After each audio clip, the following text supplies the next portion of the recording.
a first-person science fiction shooter developed by id Software and published by Activision. It has a soundtrack by Sonic Mayhem, and despite being named Quake 2, it's actually completely unrelated to the original Quake. Hello, my baby. Hello, my honey. Hello, my ragtime gal. The game was a technical marvel for the time. It has an interesting science fiction setting, its plot, although thin, is effectively told through visuals, and the soundtrack is absolutely phenomenal.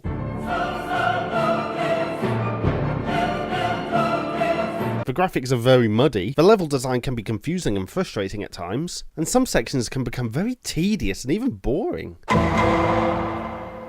I have pretty fond memories of Quake 2, however going back to it now I can see that it hasn't exactly aged too well. Where it was once heralded as a work of technical genius with coloured lighting, skyboxes and somewhat expansive open areas, it is more commonly remembered for being dark, muddy coloured and somewhat boring. Although I can see where the critics are coming from, I still think Quake 2 is an overall fun game, especially for its nostalgic value, and even though id Software never really gave much value to storyline, the game does do a reasonably good job of showing rather than telling, with subtle additions to tell you about the state of a world, the way the enemy function, and more so than anything else, depict the journey of a lone marine trying to carry out a mission gone wrong. The one major redeeming feature of Quake 2, however, that I feel everybody should be able to agree on, is its soundtrack by Sonic Mayhem. I make no understatement when I say this game has one of the best soundtracks of all of gaming history, and yes, you can quote me on that.